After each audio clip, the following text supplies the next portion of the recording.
Thanks for watching. As always, before we get started, and I tell you about Register Sausage and all that good stuff as they sponsor this hour, we need to let you know, first and foremost, for FCC purposes and for chat purposes, this isn't live. This is not live. Well, it is at the time that we're recording it on a Saturday afternoon, but there's a lot going on. Corey's got surgery on Monday. Ira's headed to the ACC Kickoff. I'm holding it down, doing a broadcast here while those guys broadcast back to me from there, so that we can have content throughout the week of ACC Media Days. So we had to make sure we had a headlines ready for you. It's just, at the time that you're hearing this, it's 3 days old. That's okay. It's all right. We're not going to sit there and talk about, we're not going to predict the future, and we're not going to get bogged down by stuff that's too dated. We're just going to go from here. So just so you know, pre-recorded Seminole Headlines, but it's great to be with you as always. And our thanks to Register Sausage. Yay, sausage. By the way, you know what I should have done, guys? It's right there. It's right over there. If I walk down this hall and take a left, I can pull Register Sausage out of my fridge. I could have been holding it up for the camera for people watching on Warchant TV. Go do it now. What are you waiting on? Ira and I can hold it down for a second. You guys chit-chat. I'm going to bring some Register Sausage back. So what I was going to say, Ira, is thanks to this surgery that, hey, let's all hope as you're watching this that it went well. And Corey's recovered. He's laying in his bed. He's watching something on Netflix. If it doesn't, I guess maybe we don't air this. Maybe you air it just as like a tribute. Okay, all right. You know what I mean? Like one of Prince's last albums or something. Yeah. But what I was going to say is I think with this surgery now, Ira, I can get back to eating more Register Sausage. I'll be honest, just, red meat and sausage and that stuff wasn't doing great on my belly. I lied about the sausage. Oh, come on. I didn't lie about the sausage. I just realized it's out in the garage fridge, and that's not going to do. I'm not going to go out there because I got to dodge bicycles and my son's easel from painting. It would have been a 5-minute affair. I have brand new links that I just bought at Publix yesterday. I promise you that happened on my way home from work yesterday. Yeah, sure. Whatever. It has to. Mine are down in the barn out back. By the way, I'm in Tom Lang's. If you recognize the environs, I'm in Tom Lang's studio because I didn't have the right Ethernet cord, so he was nice enough to let me use his house. My favorite part was I thought you had just become an even bigger Lightning fan in the weeks I hadn't seen you. I say, look out there in the background. Yeah. I think you should go check Tom's freezer to see if he has any registers, and we can out him if he does it. We'll just dox him. We're not in that business, Hire. Let's not do that. Look, man. You want to dox them? Give everybody a phone number? Hey, Maybe. I've got some sweet Indui in my – I can go get mine right now. I'm not afraid. I got links. Why don't you do it? Because I'm all tied up here with wires. Hour number 2, I'll get the sausages. All right, I'll get mine too. Yeah, just so people know that I'm not a liar. I did buy that yesterday. And you can have Register Sausage too if you go to your local grocery store, pretty much – North Florida, Central Florida, across the Southeast, Alabama, Georgia, various locations expanding every day. And if they don't have it and you want it, just kindly ask, hey, can we get some Register Sausage up in here? Ben and his people, they'll send the trucks down there. You can have it at your store. If not, you can have it shipped to anywhere in the continental United States. I think even into Alaska. Not sure about Hawaii. And the website is registermeats.com, and they'll ship it to you. It comes cold in a cooler with ice. You'll be good to go. I did say yay sausage, did I not? You did. Oh, yeah. Okay. Oh, yeah. You can never say it too much, though. Yay sausage. There you go. Corey, what are you most looking forward to about your surgery? It being over. It's starting to weigh on me a little bit. It's Saturday. It's two days from now as we record this. And I have to be there at 6 in the morning, which is great. And to make matters even better is Stephanie was supposed to take care of me for this week. She has COVID. So that can't happen. So Tom's lovely wife, Jamie, is actually going to pick me up from the surgery and drive me home because they live very close to me. And then I'm on my own. So everybody hope. Tom's about to be sick of you, brother. I was just thinking like that country song, That Ain't My Truck, which you guys know.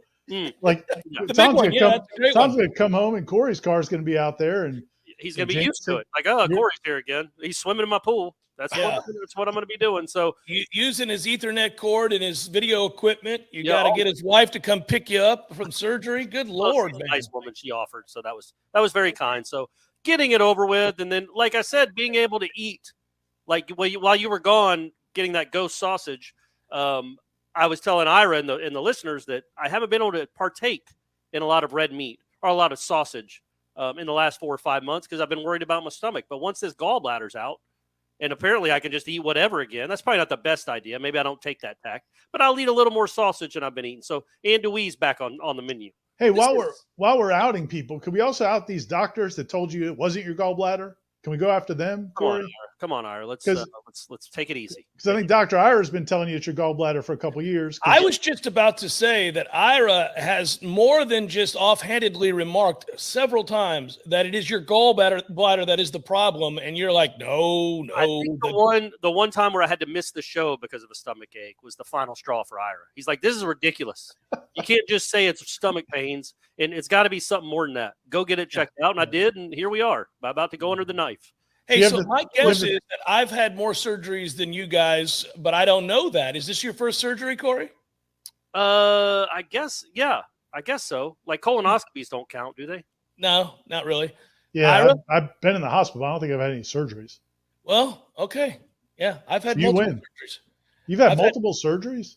Oh, yeah. Yeah, well, I shattered my foot, and I had reconstructive foot surgery. I've also had my arm shattered once, this left one, and I've also broken – well, the other one wasn't so much a surgery as it was a procedure. I broke my nose pretty badly, but that's why it's all twisted and whatever. Yeah, I've gone in for a broken nose, and I've had a couple other – got hit by a car. That was a good time. So I've had some things happen, but I actually haven't gone under for a procedure. It started very early in my life, guys. I had to have my adenoids taken out. That was the first big surgery right off the bat. I had surgery to put tubes in my ears because my ears were all messed up. Then they fell out one day when I was playing youth soccer, which was fine. They said they were naturally going to fall out, and they did. Then I had the foot surgery and the knee surgery and the arm. I had a wrist procedure done. Yeah, I've had a few surgeries, guys. Hey, could you, instead of Jamie, could your dad go over and take care of Corey? I think that would be nice. Not a bad. I just saw my dad as I picked up my kids from him. He had been watching them for the last 10 days, and they had Camp Opa, and they were loving life. And Corey, I could have just told him, "Come on down. Corey needs a dad this week." I mean, just the comfort of that. What a comfort blanket that would be when I wake up and I ring my bell. I will tell you, applesauce or whatever I'm going to be eating. I will tell you that. It's the official call happened, and I love when I get the call. I always gauge the start of the season this way. When my dad calls randomly on like a Thursday night or a Friday night and just wants to talk at like 8 p.m. or 9 p.m., and I pick up, I'm usually expecting like, oh, he must have to ask me a question about the upcoming season, when we're going to meet for this game, or we go into this away game, whatever we're doing.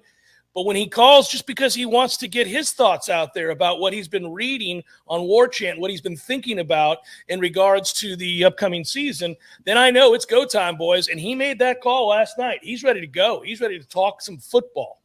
Maybe he could talk to the other two guys in the show. Because I don't know, Jeff, if you realize this, we don't have those calls anymore. No, but I thought you could live vicariously through my call. Now, the other thing I told you, I could tell you, is that I will forward your number and Corey's number to my father. Be expecting a random call from Georgia, guys. And when you see it, pick up. It's Dad calling. And Stephanie fell in love with your dad when she met him because, obviously her dad passed away almost a decade ago now too. So we could all use him. We could all use a little Mr. Cameron. There's a lot of my dad to go around. He's happy to give hugs and to talk to anybody. He loves being a dad and a granddad. He's happy to do it. If you just want to randomly call after your surgery, Corey, talk to my dad about FSU football, previous seasons, previous ACC kickoffs, or the upcoming ACC kickoff, the upcoming football season. You can do it. Our favorite moments in FSU history, he and I. My dad would not have been a good comfort to you, Corey, because the worst time I had to go in the hospital when I was hit by that car, my dad got to the hospital late. I'll go real quick, but I had to sit there for an hour after I'd been hit by a car because I was a minor and they couldn't do anything. All they could do was put an ice on my leg, which had been damaged by this accident. Like you grew up in the 1480s. Until he got there. Well, the problem was you didn't have cell phones, and he worked in South Miami. We lived in North Miami Beach. So he had to drive. They had to wait for him to drive from work to get to the hospital to sign off on them doing anything. But anyway, then when they were doing the stuff they were doing, he was sitting there with me. And then afterwards, while I was back in the hospital in the room, he says to me, "Man, you're lucky you didn't have to see that." Yo, man, that was my leg. And he literally felt like he had the worst of the deal. So he wouldn't have been much help for you, Corey. Maybe it was your dad. Looking at your son, you're on sprawled out on a table. It's a really tough thing for a parent. You can relate to that now, like how awful that would be to see that. It That's would what you're be. trying to say, Ira. Yeah, it would be, but I don't think I would tell them they had it better. Hey, I wanted to bring up an actual FSU topic. Something I was Cool. thinking about when I was doing the top 40, and it's Caden Lyles, and it's in relation to Dylan Gibbons, because obviously we famously had a disagreement on how important Dylan Gibbons was going to be to the team last year when he committed. Not that I said that he wasn't going to be good, just that y'all were so above and like he's going to be the best thing on this team. Turned out to be. I've listened to it. No. You dismissed it. You dismissed him. That's what started it. That again. I've listened to it. I didn't dismiss it. I just wasn't so bullish. You did dismiss it because he had never played at Notre Dame. He was on Notre Dame's team, but the thought was because he was on Notre Dame's team, he automatically becomes. And we were correct. So why does that not translate to Caden Lyles? Because Wisconsin has the same exact history with offensive linemen as Notre Dame, and Caden Lyles actually played more. So why would we think he's going to be the first or second best offensive lineman on this team because of where he came from? Ira, do you want to start? Yeah, one thing I would say, first of all, is I did have those kinds of expectations for Caden Lyles because of that reason. If he started with 16 games or something, or more than 10 or 12 games at Wisconsin, I don't care if it wasn't the best Wisconsin team ever, just that idea compared to what they had on the offensive line 2 years ago, I mean, it would be night and day. I guess the two there. I was going to say, are you there with him, Caden Lyles, as being a big difference maker? I do think he's going to be a big difference. But what colors our expectations a little bit is we were out there in the spring, and we didn't necessarily see that take shape. And the other part of it is he's a different kind of player. He's not. The question I think becomes is can Caden Lyles be as effective in this offense? He's not built like Dylan Gibbons either. I mean, he's a different kind of guy. And the question is whether or not he fits into this system as well as Dylan Gibbons did. But I think he still wins a starting job. I think he's a huge part of this offensive line. I know we don't know that. Maurice Smith could win that job, but I think Caden Lyles is going to do it.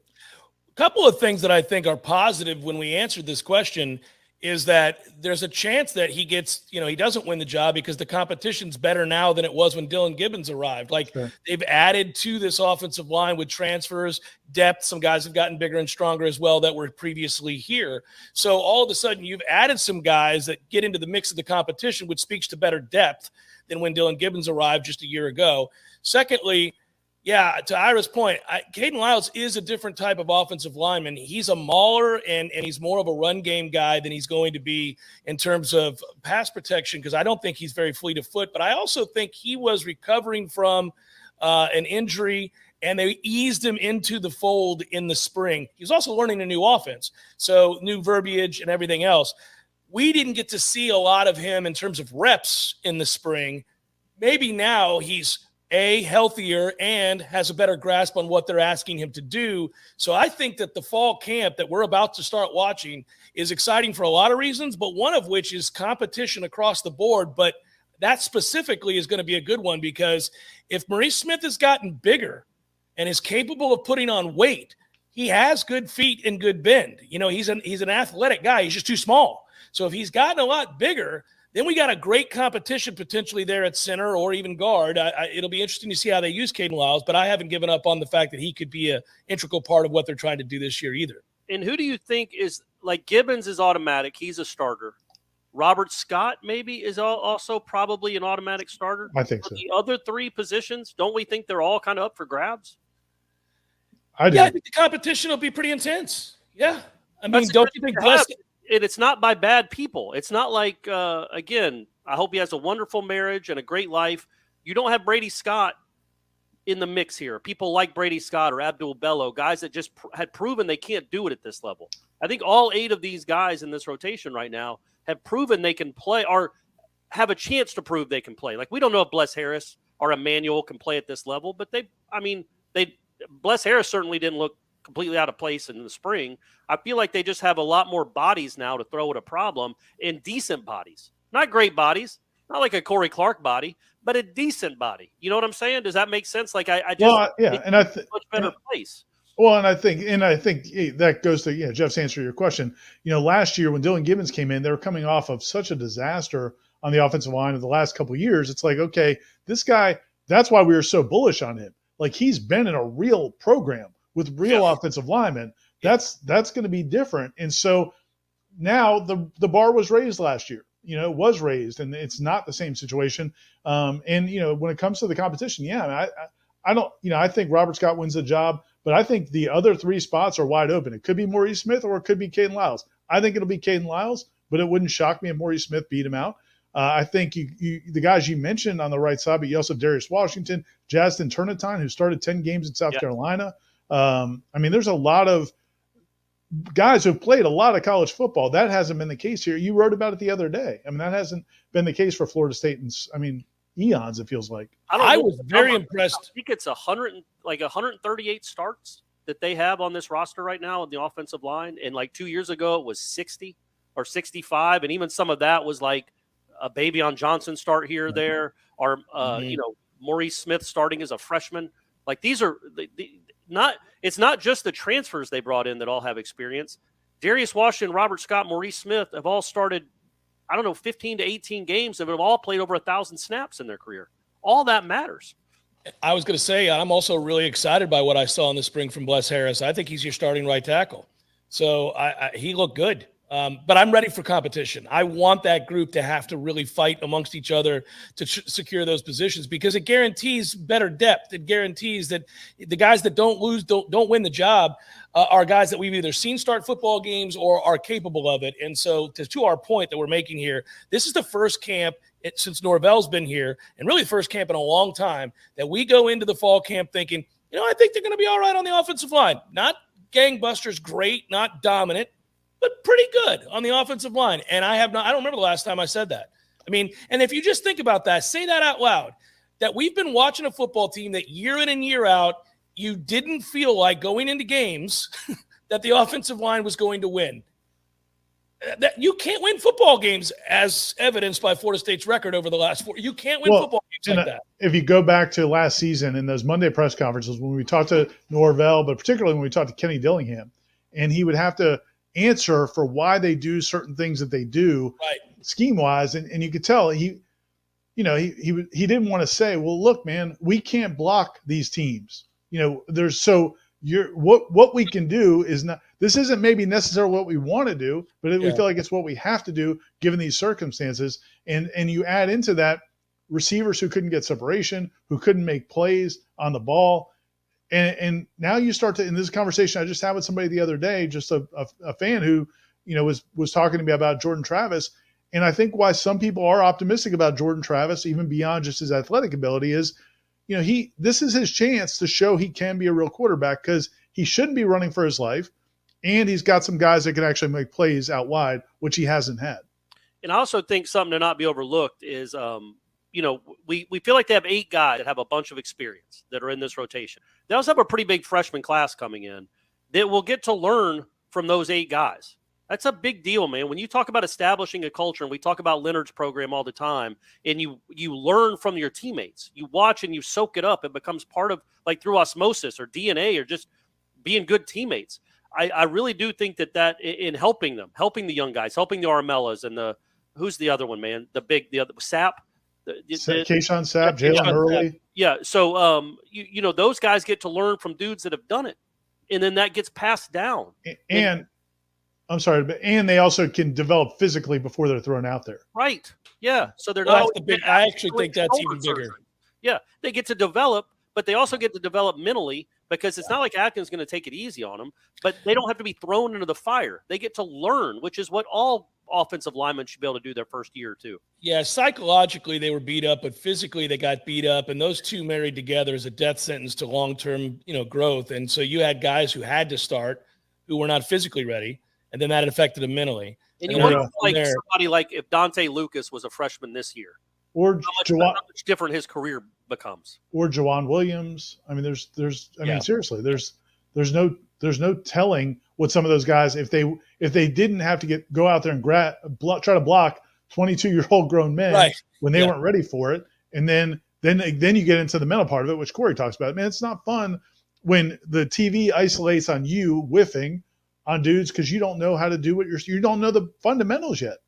Well, the worst is, and you watched a lot of this, and we got to take a quick break, but I will tell you that watching those guys, you talking about isolations, right? On a video, you're watching a game and you're going against a dominant defensive tackle, a senior, a kid who's been a redshirt senior, a guy who's been there forever, right? And they would show kids, our kids, Florida State's players, just getting driven, getting on thrown. skates. Yeah, I mean, it was embarrassing. They're on skates. There are times where you could tell they're intimidated, which, look, everybody gets mad when they see that because it's such a easy thing to say. It's so easy to point a finger and say, well, this kid's a bum. And I always hated it for those kids because even if they weren't quality players, they were also put in terrible positions, and they're not in positions that can succeed. And so now you're broken. You're broken as you come to the line of scrimmage. And there's nothing worse than standing across from a guy who you know is physically superior to you, and you're trying to think about what you're supposed to be doing. And then he's whipping your ass on every play. It gets to be where it's you don't want to be out there. And football's hard enough to play physically and mentally on a down-to-down basis. Now you throw in that you're miserable and you don't want to be there and you know you can't win this particular battle. Well, hell, I mean, it's no wonder a lot of these guys were really kind of bereft of hope, as I like to say. I don't think that's going to be the situation this year. At the very least, we now have guys who I think are equipped to hold their own. Maybe not dominate, but hold their own, and they've got some backups if they need a rest or anything like that. Seminole Headlines, 93.3 Real Talk Radio, Warchant TV continues in a moment. Whitten Glass has been taking care of families since 1945. Experienced, reliable professionals who offer only the best, like Whitten's top-of-the-line bath enclosures. Eye-catching storefronts are a specialty at Whitten Glass, and they provide precise installation. Whitten Glass, Tallahassee's first family in glass. Online at whittenglass.com. Call 850-222-5781. Well. Hey, Jeff, look at this place. Yeah. Well, doing well. It's been a while since I've seen you, brother, but, it hasn't been a while since I've been over to Gordo's. I go there on the regular because of you, Eddie. Well, we keep you regular. Well, that's true, but I think of Gordo's as a place to sit down, have a cold beer, talk to your friends, enjoy the sports, eat the delicious food. But I think of you as Uncle Eddie, a man who takes care of his people and takes care of the town. I appreciate that, Jeff. Hey, and we'll keep you regular. Gordo's, bringing the flavor and flair of Cuban food to Tallahassee since 1996. Crawfordville Auto and Tire. Crawfordville Auto and Tire. Oh, hey there. I was just singing the praises of Crawfordville Auto and Tire. They do just about everything. Complete engine rebuilds, brakes, shocks, tires, oil change, you name it, they do it. And they offer a 12-month, 12,000-mile warranty on all parts and labor. Most of the time, they can service your car the same day and offer towing to help you get to the shop. Now that's something to sing about. Open weekdays from 7:30 in the morning until 6 at night. Crawfordville Auto Repair and Tires.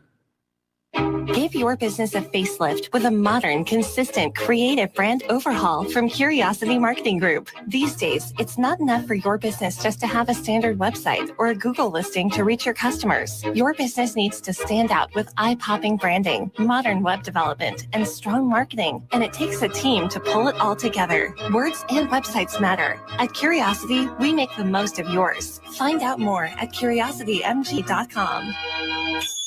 I used to fight almost on a daily basis working on my business website. I'm a pretty smart guy, but I could never get it to function the way I needed it to, and I was losing customers because of it. That's when I called Curiosity Marketing. They listened, they understood, we collaborated, and in the end, they delivered beyond my highest expectations. Now, I can barely keep up with the work. They say the future belongs to the curious, and now I'm excited about the future of my business. Find out more at curiositymg.com.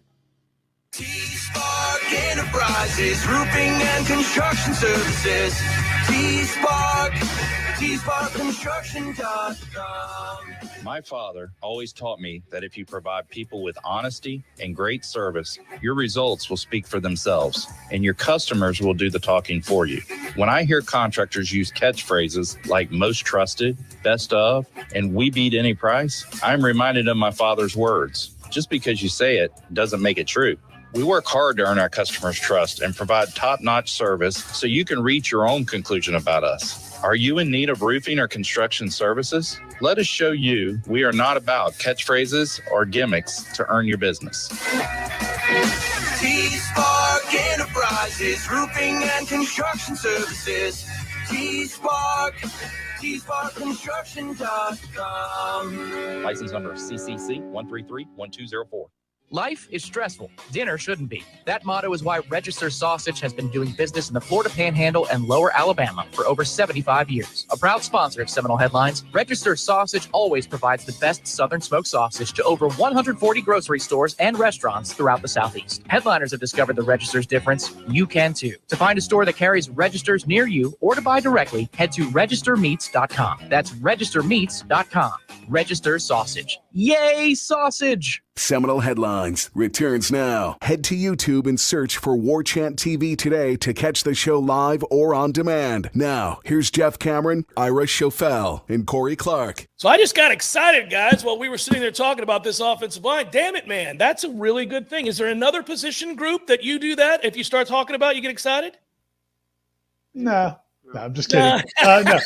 No. I actually do with the wide receivers, honestly, because I got to hear this. Because, man, I know you may not be a believer, but I'm telling you that group compared to what it's been, I think I like Micah Pittman, man. I like Micah Pittman. Yeah, I do too, and I also think we're going to get a good litmus test. This year's version of Dylan Gibbons is going to be Johnny Wilson, because I think Corey and I think Johnny Wilson might be a bigger contributor than you. I think the difference is that Jeff used what he saw in the spring. I was making my assumptions about Dylan Gibbons before he ever got here. At least Jeff was a little more informed in his opinion. But still, I think he's wrong. He wasn't out there as much as we were, and I do think that we saw him make plays. It's true, man. You missed a couple days. You definitely missed a couple days where he had good practices. I swear. I know it. Perhaps, Corey, but I think I went to every one but like 3. What are you talking about? He dominated those 3. Okay. He was like Kelvin Benjamin versus Boston College. It was nuts. I don't doubt that there was a day. I know there was one day where I didn't go, and it was pretty funny because I got a text from Tom, and he was like, "Damn, dude, this is actually the practice where he caught everything," because I was at the practice where he got hurt, and then I was at the, and that looked scary. So thank goodness he wasn't hurt, long term. We lose him. It looks like we lost him. That was a good run. He's just frozen. Now we can just make fun of him while he's not. Yeah, and then he's going to say some nonsense. I can hear you. I'm looking at you. Sorry, there you go. So I was saying that I was at the practice where he got hurt. Thank goodness it wasn't long term. And then secondly, I was saying that I was also at practices that he dropped a ton of passes, which was a lot of those. Apparently, there was some good days that I may have missed. I'm curious what you guys think of it. Here's my theory. Okay, my theory is there are some guys who just have bad hands. I felt like maybe George Campbell might have been a guy who, that's a good name, from a few years ago, yeah, where it just, there was never you never felt like the ball was settling into his hands. It almost felt like it was like he's playing DB. Johnny Wilson, I don't think it's the same thing. And Corey's, I think one of the things that has Corey excited, and I am as well, there are times where he's got guys draped on him and he makes great contested catches. And I don't think you can do that if you've got just terrible stone hands. I think the passes he drops are lack of concentration or something else is going on there. So I think it's fixable. To me, if a guy just has terrible hands, he just has terrible hands. So I think Johnny Wilson's, hopefully they made some progress on there. But even if he still has some drops, I expect he will. He can make some plays that nobody else on that team can make. So you have Pittman. I think Winston Wright's going to play a good bit of the season. I mean, that's compared to what you were starting Jordan Young in games. I mean, it's just and Malik McClain going into his next year has a chance to be. I think McClain is somebody you got to keep an eye on. Portier had some nice moments in practice. Maybe he's something. And also Ja'Kai Douglas. Ja'Kai Douglas is a guy that's made 2 big plays in his life, 2 or 3 big plays in actual games. But there were times, especially early in the spring, where they couldn't guard him. There's nobody on the team that could cover him. He'll be a weapon for them in some capacity where you figure he'll get, I don't know, man, 40 or 50 touches this year in some capacity. I think that's how much they like him. Maybe 30. Maybe that's a little too much. But I just think they've upgraded everywhere. And look, Wilson might not be – he's certainly not Jerry Rice, and he's certainly not Kelvin Benjamin. But he's a guy they haven't had in a long time. He's a guy that one-on-one coverage at the 12-yard line, you're probably throwing it up to that dude and giving him a chance to go make a play. Now, if he doesn't make a couple of them, you stop that nonsense. But if he does, that's a big part of it. You've got a third down maker. And you've got. I want to clarify my take on Johnny Wilson. I just think that we got excited because we saw the body type, to your point. As soon as we saw him, we're like, oh, they don't have anybody that looks like that. And we got excited because he loves to block. So right off the bat, that's going to be important. But I need to see him in games be a consistent contributor, and he might. I'm not arguing with you guys on that. I'm just not so sold that he's going to for sure be a guy we can trust game in and game out. Now, if he can be a red zone threat at that height with that physicality, well, then that might be enough. That does change your offense in the red zone, and they need a guy like that. I mean, if he was polished in terms of very consistent in all of that, on top of that size, I mean, he wouldn't have been in the portal. So, I mean, there is going to be a process there. Again, I'm with you on that. He's not going to be a seamless superstar or anything like that. But I think you add in his potential, what he can do, even if it's not consistent, and those other pieces. Now, I think this receiving core to me is somewhere in the middle of the ACC now. It was the worst in the ACC last year. It might have been the worst in the Power 5. So that has me excited. Do I think it's the Fab Four? No, but I think it's a much better group. It's not that has me excited. It's not the crap like it was last year. There you go. And I will say that you think about that wide receiver unit. Say Winston Wright is fully healthy by the middle of October or early October. You've got him, Micah Pittman, and maybe Johnny Wilson becomes something.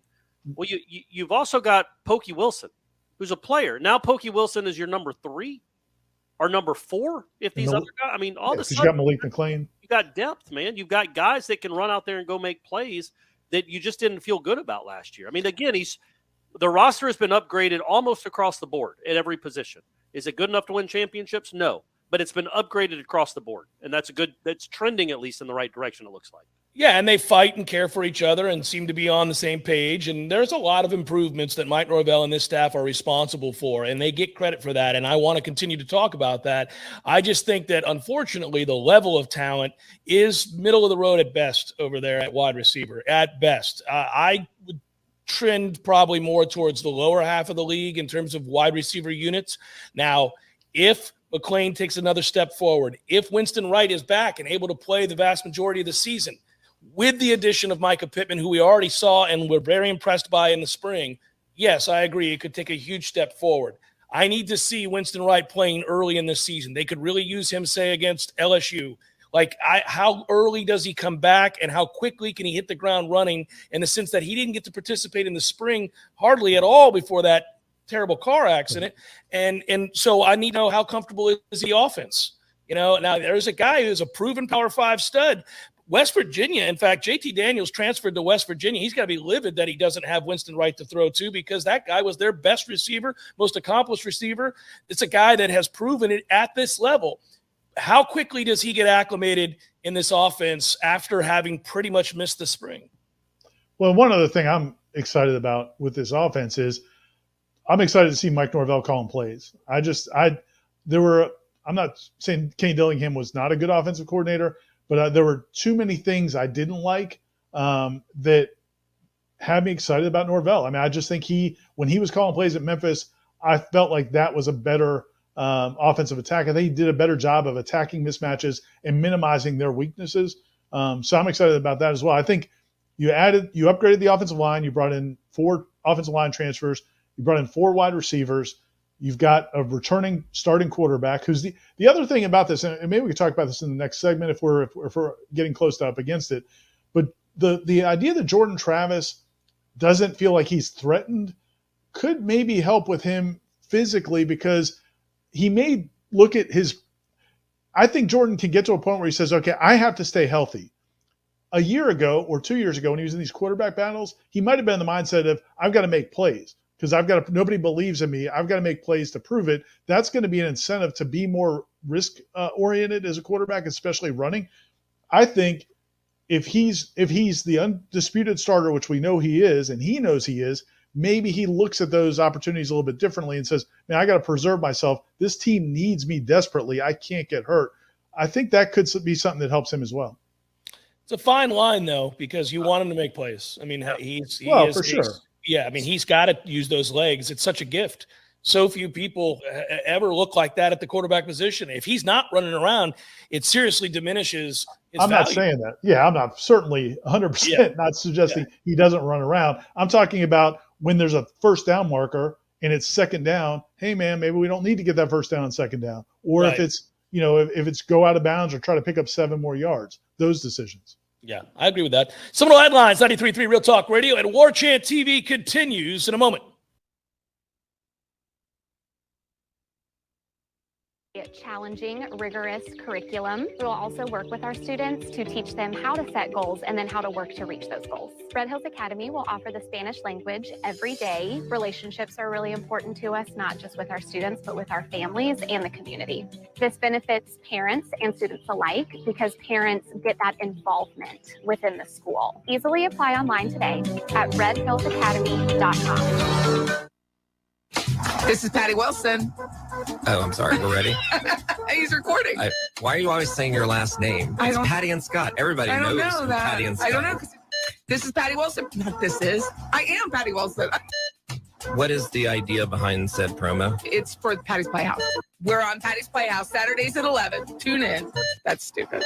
Just tune in. Saturdays at 11. Patty Wilson, Patty's Playhouse. House talk with a happy ending. Each and every time.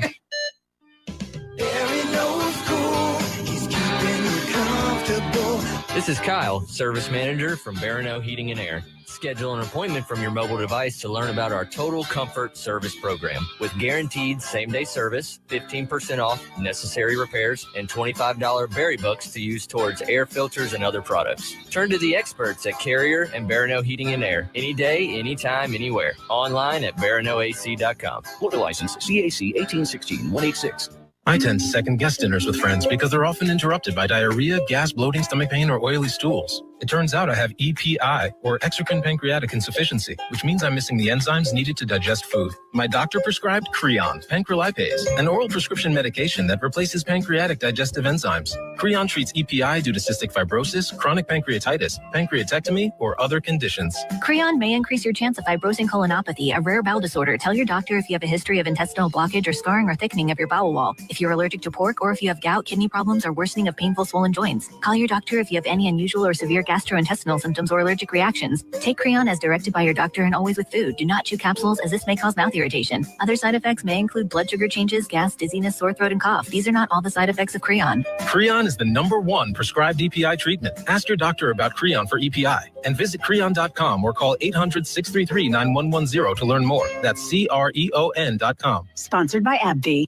Many orthodontists in Tallahassee can straighten a smile, but at Birch Orthodontics, they're dedicated to providing the finest care possible. The experienced and friendly staff is trained in all of the latest techniques. So whether you need standard treatment like braces or Invisalign, or you have a more complicated case requiring extra attention, Birch Orthodontics is here for you. Set up your free consultation today by visiting birchorthodontics.com, BURCH orthodontics.com, or call 850-877-1692. At Birch Orthodontics, they create beautiful smiles that last a lifetime. Seminole Headlines returns now. Head to YouTube and search for Warchant TV today to catch the show live or on demand. Now, here's Jeff Cameron, Ira Schofel, and Corey Clark. Yeah, I'll say this on the heels of what we were just talking about last segment. I'm really rooting for Jordan Travis. For people who hear me criticize his game and they think that, I have something against him, I don't. I like Jordan Travis. I think he's a hard worker.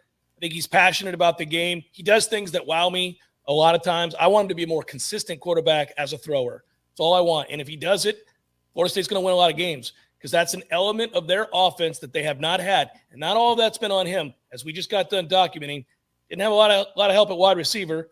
The offensive line was pretty terrible. So it's hard to have a drop-back passing game when your offensive line can't block it up and your receivers don't get open. So I don't completely blame Jordan Travis, but he has to, if in fact they're better up front and they have a little bit more balance and the receivers are better, and he has to make those throws, and there are going to be some tight window throws to keep drives alive on third down that he has to prove he can make consistently. If he does, Florida State could win 9 games. Look at you. Man, look at that. If he does that, consistently, they could. That's the difference between staying on the field for another, even if it's just converting another couple of first downs and flipping field position. It changes the game. You can't miss dudes when you have opportunities, and he missed too many guys when he had those opportunities. I think half the time when he missed, he was probably shocked that they were open. He was probably shocked he had time. I mean, it's like a couple of times where it's almost like he hurried the throw because I don't think he realized, you had time, and, yeah, that guy's open. Go ahead and lead him. It's going to be all right. If it happens think, more consistently, you might see him perform better. But I don't even think his biggest problem necessarily is accuracy. I think it's not seeing it quick enough, which is the biggest deal with all quarterbacks. But I guess my point would be, even if he doesn't get a lick better, even if he's the exact same dude he was last year, because the people around him are better, this should be an 8-win team. This should be a bowl team easily. It should maybe challenge for the Atlantic Division, at least be up there in at least the top half of the friggin' division for once. But I think because all the people around him are better, Jordan Travis is good enough. He's not a championship quarterback unless he takes a big step. But he's a winning quarterback. You know what I mean? He's a winning quarterback. Well, when you add it all together, and that's the thing. I think the feeling, the things you guys are talking about, when you're looking at what Jordan doesn't do as a passer, one of the big things is seeing it before it happens and throwing with anticipation. So he's not throwing guys open as much as you'd like. A lot of times guys are having to run their route, then the ball's on them. Well, at that point, the defensive back, they can make a play. You're not breaking the big plays. But I do think there's been a lot of quarterbacks, especially in college football, who were more athletic like Jordan, that put that pressure on defenses because of the running game. What they do running in, plus what their running game overall, creates opportunities for where you don't need to be that great of a quarterback. So I think none of us expect. I mean, look, if he were to be able to anticipate throws, and be the next Joe Burrow or whoever, and run like that, he'd be the number one pick in the draft. So we're not expecting that. But I do think if the offense is functioning well, he can be the passer he is, even to Corey's point, even the passer he's been. If you've got better players around him, I think it can still work at a high level. He's gotten a lot of reps now, though. I do think that he can be better. Can you improve that? Like, that's why I'm wondering, though. Can you, if you're a quarter, is that not something that's more innate? I don't know. Well, listen, pre-snap read. You're talking about pre-snap read. No, I'm talking about as the play's developing and seeing the coverage and getting it. Anticipating. Not pump faking and rolling to his right. Not seeing it pump faking and rolling to his right. That drives me nuts. Right. He can get better at not doing that. That's a crutch sometimes, born out of frustration with guys not getting open and also not having time. Born out of having elite athleticism and knowing, well, I can maybe get this on my own without having to risk my receiver not making the right play. Right. Did you notice, though, in spring, they wouldn't let him run. They would blow the whistle. They want him to stand there and throw the damn ball. We know you can run. Blow the whistle. Stand in there and throw it. I do think he can get better the more he does it, the more comfortable he gets with doing it, the more he trusts the group in front of him, the more he trusts these guys to get open. You pre-snap read it. You say to yourself, this is my key. He's looking at the safety. We know where he is. Is he outside the hash? Okay, I got it. I'm not telling you he's going to Jameis Winston this thing. He's never going to be that. Got it. Agreed. But he can be a better version of what he is, and that would include improving and trusting a little bit of what he's seen and letting it go. Yeah, he won't be elite at it. Yeah, I don't, because that's the thing. I don't think he's not an accurate passer. I mean, I think he can throw to where he wants it to go. I just think it's the other part of it. If he can improve it, man, that would be awesome. And I think that's, to your point, it would be a huge game changer for this offense. But he's really accurate down the sidelines on anything down the right side. He's very accurate. In the middle of the field, he can be more accurate. He needs to get better down the seams. Now he can. Now listen, these things are all connected. One of the reasons he's not great down the seams is because they haven't had a damn tight end that could get open down the seams since he's been here. Or you don't know where pressure's coming from. I mean. Yeah. So it's part of it's, frustration. And then after a while, you stop even looking for it. And then when it actually happens, you weren't looking for it. Everybody in the stands can see that it was open and you didn't, it's all a product of dysfunction within the offense. I agree with your point, Ira, about Norvell. I thought there were times last year where you could clearly tell when he decided to call plays and take it from Kenny Dillingham and times when Kenny was on his own. And I love the idea of your OC being your offensive line coach and sitting down during the week with Mike and going through these game plans, because I already love the way Atkins designs and works angles to get over having some inferior talent. He finds a way to create a running game on angles alone. They haven't just been lining up and running over people. They've had to kind of get very creative. So I love that mindset. And you see these two come together like that. I think that play calling is not going to be a problem. And it will help when Atkins, and I'm sure it's happened already. It's not like he didn't talk to Dillingham either, but he'll be able to tell Norvell, we can't run that play. We're not capable of blocking those guys for that long, or we're not capable of blocking that dude one-on-one. He will blow it up. So let's scrap that. Or let's try. This is where we can dominate. This is our best guy. That's their worst. Whatever matchups you're looking for, I just think it really helps to have an offensive line coach that's that involved in the game plan, because so many times these OCs have all these fancy plays that they want to run. And I'm not saying Dillingham was like this, but not taking into account, you can't do it. Like you can't block these guys up front. So you got to call plays with that in mind. And I think maybe that'll be more seamless with Atkins and Norvell. Well, and I think to speak to what Atkins has done, I think we'll write about this more as we get into preseason camp, looking back at his time as offensive coordinator at Charlotte. One of the things that when we were researching him at the time, and Charlotte had some success that year, really nice success of the year he was the last year he was offensive coordinator. And one of the things that somebody in their program told me was, man, we had no business being as good as we were. Like, if you look at our offensive numbers based on what we have, it doesn't make any sense. And a lot of it was Alex Atkins in the job he did. Well, he's got better tools to work with up front now, so maybe they can block it up a little bit more. That's another part of this thing that we haven't talked about offensively, is they can expand the playbook. They've had a very limited playbook because they were limited in what they could do. I thought there were times last year, I know a lot of the fan base really gets on Kenny Dillingham. I get it on some of it, but some of it I just get frustrated because I'd say to people when they would complain about this play or that play, he schemed a one-on-one, guys. If you scheme a one-on-one, that's all you can do. I can't get you 1-on-0. I schemed you a one-on-one, and my guy just didn't win. If the guy doesn't win, then, the play is a bust. And you hope that you're in a bunch of one-on-one situations. If they do that this year and this receiving core is better, then, God, we might see the big play again. I mean, we might see something like where we're able to see Florida State put up some numbers. I mean, I feel like it's been a fairly pedestrian offense. This could get exciting. Would you absolutely pedestrian? It's been less than pedestrian. I was trying to be nice. Yeah. What did you guys think of the three young men that they're bringing to ACC Kickoff? Well, Jordan obviously was a no-brainer. Fabian Levitt was a no-brainer to me too. Was he? Yeah. I like Fabian. He's fun. He's fun-loving, man. I thought Jamie Robinson was the other no-brainer on defense. I thought he was the no-brainer on defense. I thought it'd be Cooper. I thought maybe Cooper or Dylan Gibbons. I don't know. Yeah. I mean, there's other guys that could have been options too. Fabian, nothing against Fabian. I hope that speaks to what they're expecting from him this season. I agree. I think it does. Yeah. No, I've had a chance to interact with Fabian some, and I know you guys have too, but I like him. I mean, I think he's funny. He can be funny, actually. He's also immensely talented. I think he's going to have a huge year. So I love this. The defensive line's good. The interior of this defensive line's good, guys. I mean, that is something that I get excited talking about. When people say what's good on this team, I typically say, I think the defensive line's pretty good. I think the starters are pretty good. Don't you think up the middle in general is pretty good? When you talk about Bethune and then Jamie Robinson and Dent on the back end? Mm-hmm. Let me ask you this. What would this team look like against last year's team first month of the season?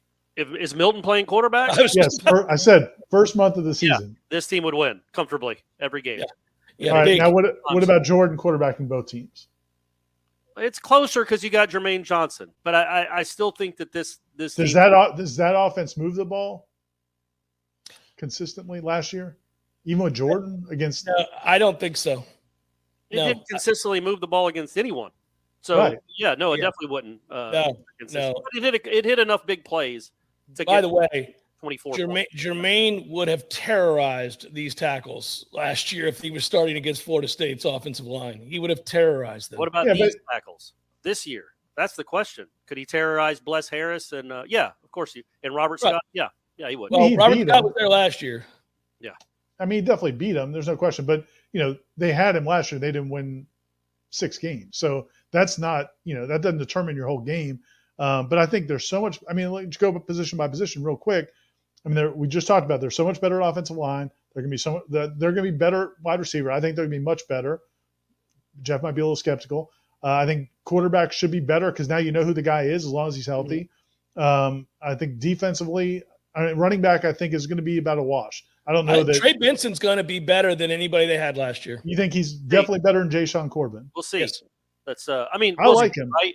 But Corbin was good. Corbin was a little undervalued. He also got banged up and had a mediocre second half of the season. I do. If Benson's healthy, I think he's going to be the most talented back they've had in a while. Okay. Yes. Then defensively, I think defensive line overall could be about the same. You lose Jermaine Johnson, it's a huge loss, but I think and Keir Thomas. Keir Thomas is good. Yeah, so maybe take a step back. I think the only position that you would say for sure they're not as good at. The only position, I think every position they got better except for defensive end. Now that's a big position because that's a huge loss and a pretty darn big loss on the other side. But I think linebacker's much better with Tatum Bethune. The defensive backfield's better. Yeah. Cooper's older. Jamie Robinson's good. Akeem Dent's coming into his own, it looks like. You should be pretty good. Kevin Noles will be a year older. It really is defensive end. I think they've gotten better across the board at every position, some substantially. Maybe running back's a wash. We'll see. I think Trey Benson is more talented than Corbin. Let's see him do it in games. But defensive end is the only surefire place where they're not as good as they were last year. It will not be close. And I don't think Briggs is going to be a big drop off from Keir Thomas personally. I like Briggs' versatility. You can slide him inside, and he can also play on the. Yeah, Briggs is a good player, and damn it, man, if he hadn't gotten hurt, he's a really good player. Well, and the thing is, he's such an unknown because 2020 he opted out. He wasn't going to play.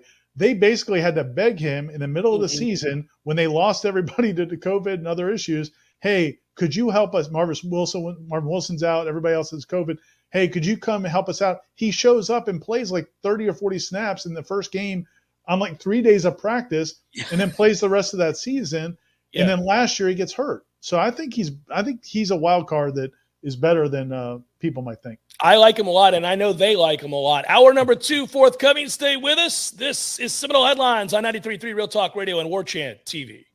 There's fun to be had every night at the Corner Pocket. Take home prizes on Trivia Tuesdays and Beer Bingo Thursdays. And kickstart your weekend with Martini Fridays. Plus happy hour runs every weekday and game day specials every time the Noles take the field. Watch all the best games at the Corner Pocket's Vegas Wall, featuring 560 inches of flat screen TV heaven. Oh, really? The best food, the best drinks, and the best place to watch all the games. Tallahassee loves the Corner Pocket.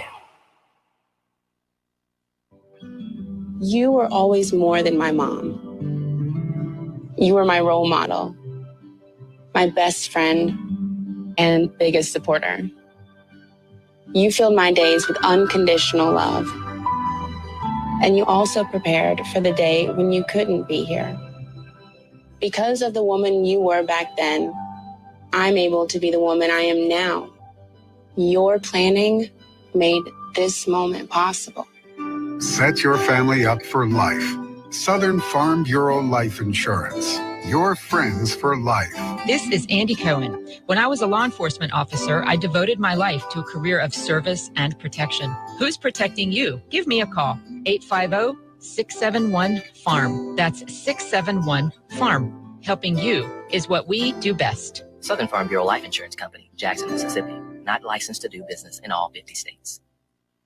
I tend to second-guess dinners with friends because they're often interrupted by diarrhea, gas, bloating, stomach pain, or oily stools. It turns out I have EPI, or exocrine pancreatic insufficiency, which means I'm missing the enzymes needed to digest food. My doctor prescribed Creon, pancrelipase, an oral prescription medication that replaces pancreatic digestive enzymes. Creon treats EPI due to cystic fibrosis, chronic pancreatitis, pancreatectomy, or other conditions. Creon may increase your chance of fibrosing colonopathy, a rare bowel disorder. Tell your doctor if you have a history of intestinal blockage or scarring or thickening of your bowel wall. If you're allergic to pork, or if you have gout, kidney problems, or worsening of painful swollen joints. Call your doctor if you have any unusual or severe gastrointestinal symptoms or allergic reactions. Take Creon as directed by your doctor and always with food. Do not chew capsules, as this may cause mouth irritation. Other side effects may include blood sugar changes, gas, dizziness, sore throat, and cough. These are not all the side effects of Creon. Creon is the #1 prescribed EPI treatment. Ask your doctor about Creon for EPI and visit Creon.com or call 800-633-9110 to learn more. That's CR.com. Sponsored by AbbVie. Many orthodontists in Tallahassee can straighten a smile, but at Birch Orthodontics, they're dedicated to providing the finest care possible. The experienced and friendly staff is trained in all of the latest techniques. So whether you need standard treatment like braces or Invisalign, or you have a more complicated case requiring extra attention, Birch Orthodontics is here for you. Set up your free consultation today by visiting birchorthodontics.com, BURCH orthodontics.com, or call 850-877-1692. At Birch Orthodontics, they create beautiful smiles that last a lifetime. If we pull back a little bit And I begin the assessment by saying they're better.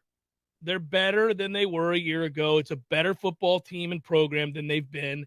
They're getting closer to where they want to be. That is true. I think that is true. I don't know specifically how that translates to, the kind of season that in our heart of hearts we'd want them to have, which would be a 10-plus win season. You'd want to see that.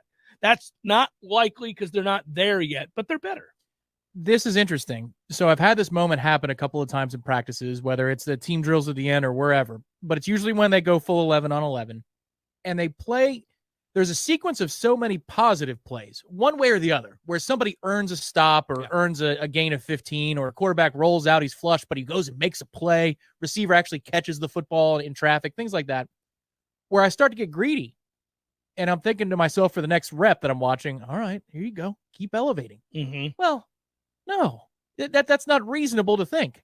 Because if they kept elevating, then they'd be projecting at 10 wins, and you'd say, well, look at this. They got something for the whole college football world doesn't know what's about to hit them. Yeah, you're ignoring the ceiling at that point with your enthusiasm. Right. Yeah. But then that also comes at the expense. Like, why am I disappointed that they're better, markedly better? Like, I shouldn't be.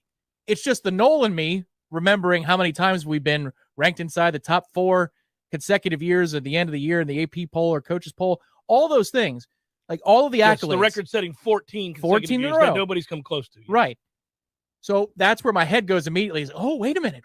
They could be, that's not fair. I need to stop myself. But there are flashes when they do things so well in practices that you dare to dream, but that's not realistic. You need to set your sights a little bit lower, but I don't think lower than 7 or 8 wins. I see this team landing in that spot as long as injury luck stays okay and turnover luck isn't absurd.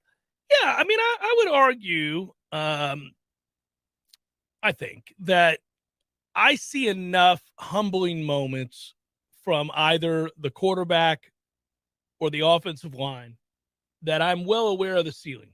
I'm not getting as caught up. I go, okay, all right. But that doesn't mean that I think they're not improved and that they can't be a better team and that the program's not in good hands and isn't moving forward. None of that. Right here in our hometown is a local spot where you can take a break from all your worries. A place where everybody knows his name is Smitty's Tap House and Grill. Smitty's deep appreciation for fine craft beers and tasty bar treats sets the stage as the ideal local neighborhood pub. Want to know more? Just visit Smitty'sTapHouse.com to check out the full menu. Come see us at Smitty's Tap House and Grill on Thomasville Road, just north of Cary Forest Parkway. You'll be glad you came, where everybody knows his name. We all want more energy, more strength, more results. Well, welcome to Orange Theory Fitness as you take a step towards feeling more alive today. Backed by science, Orange Theory's heart rate monitored workout is scientifically designed to keep heart rates in a target zone, spiking metabolism and increasing energy. Orange Theory Fitness is a one-of-a-kind group personal training workout resulting in more energy, visible toning, and extra calorie burn for up to 36 hours. Experience a more vibrant life today with Orange Theory Fitness. To find out more, go to orangetheoryfitness.com. It's time for Seminole Headlines, featuring Warchant.com's Jeff Cameron, managing editor Ira Schofel, and senior writer Corey Clark. Your weekly dose of all things FSU, pistols and pies starts right now. Here's Jeff Cameron.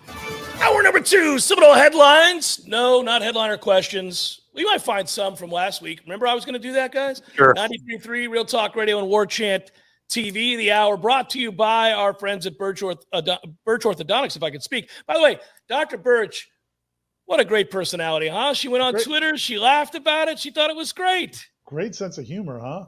Yeah. But was she being real, or do you really? I mean, I feel like she will leave some money for those players. Man, we got out to get out of jail free card. Sorry, it was like my fault. My fault. Tear that up and just kidding. Double Birch down. Orthodontics. My kids both have gone there. One is out of braces and had a great experience, and his teeth are straight. And he has been wearing his retainer despite the conspiracy that his dad thinks it is. And then secondly, Clark has got the braces and he hasn't been bothered by him one bit. In fact, he complains far less than Bryce did. Bryce just likes to complain in general. So he's a kind of a complainy kid. Whereas Clark doesn't even act like he has braces. He's like, whatever, that's cool. They're fine. I don't mind them. Like, okay, well, that's a testament to Birch Orthodontics. maybe also a testament to being a younger brother who's seen his older brother go through it. Maybe that's part of the comfort level. But and all three of my kids went there as well. All thrilled with the work that Dr. Birch's office did and just the comfort level. And I think that was going back to why we chose them in the first place was Dr. Birch and her staff, not just her, because she's got a great staff around her, is they just make kids and people just feel comfortable during what cannot be comfortable at times. And then also you have the payment plans and everything else. They do great work. So we cannot recommend them highly enough. BirchOrthodontics.com is the website. If you want a free consultation, just give them a call or stop by and they will do that for you. Hey, by the way, guys, I got a question here from a guy right off the bat. He wants me to rate his 5-team parlay in which he could win $1,191 for a $50 bet. We could do that here on the show, but instead I'm going to go back and look for some ones that I didn't get to last time. I do now get a lot of gambling Twitter, which I'm here for, guys. Come on, bring it to me. Let's go. It is about to be that time of year. I'm gambling on Florida State over 6.5. Ira, if we did that, would you go over? Yeah, I would go over. Yeah. I would definitely. I'm not saying over 6.5. Yeah, I would bet Brady's life on it. That's pretty much last week. That's the standard you go with. I bet my gallbladder on that bad boy, which I can't keep, as I said, I think last week, that they don't let you keep your gallbladder, which doesn't really make sense because it's mine. What are they doing?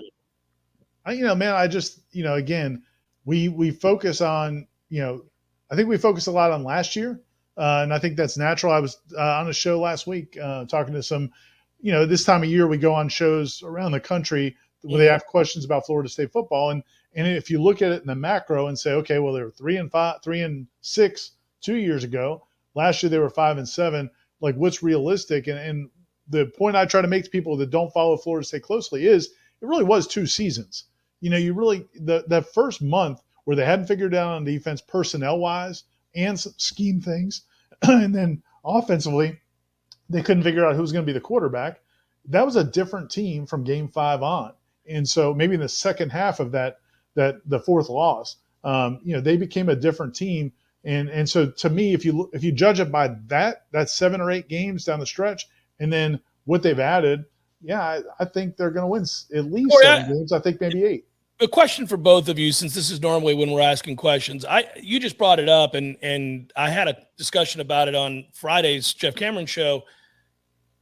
I really am at a loss, and we have to be careful because I will say Mike Norvell we all love the fact that he is so confident in what they do that he allows everybody from the press to come out there and watch these practices. And as long as we are reasonable with what we report, it doesn't seem like he's interested in excluding people from ever covering his team. So I'm always careful when I do criticize elements of things that I saw in practice because I don't want to violate that. But how the hell did they come to the conclusion for as long as they did last year, Ira, those first 4 games, that Mackenzie Milton was in any way an option?